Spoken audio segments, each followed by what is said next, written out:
У меня есть несколько проектов, посвященные нашему крымско-татарскому народу. Это Анаюрт.ком, Крым-татар Лугаты, Синонимик Лугаты и мобильное приложение для Крым Junior. Знакомьтесь, это Сервин Османов.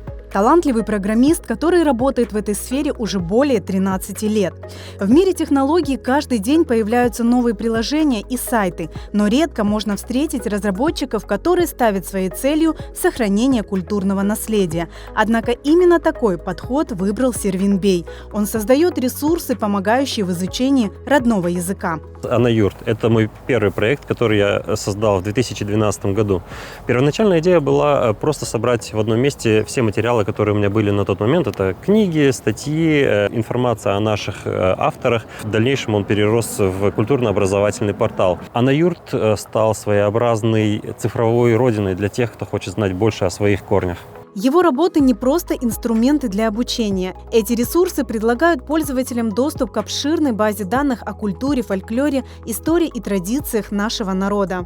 Мобильное приложение Крым Junior – это сборник детских стихотворений на крымско-татарском языке. Оно предназначено для нашего молодого поколения, чтобы они с детства приучались к родному языку. Синонимик Лугаты – это про богатство нашего крымско-татарского языка. Это совместная работа с командой Крым-татарджи онлайн-терджиман. В основе лежит труд Римзи Девлетова, который стал фундаментом для мобильного приложения. В приложениях Крым-татар Лугаты за основу был взят словарь Сейрана Усеинова, ну и в дальнейшем был пополнен словами из интернета. В приложении имеется функционал, который позволяет сделать обучение не только полезным, но и увлекательным.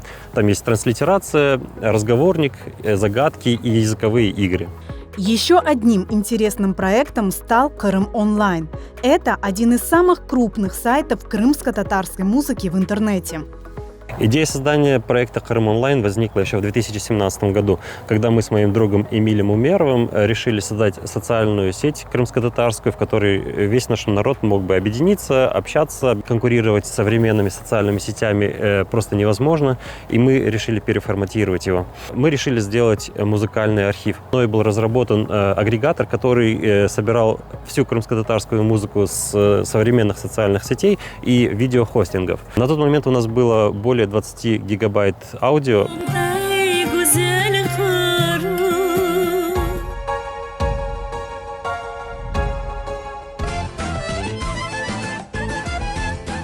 Сейчас в базе более 350 исполнителей и 1000 песен, от старых фольклорных до современных студийных записей.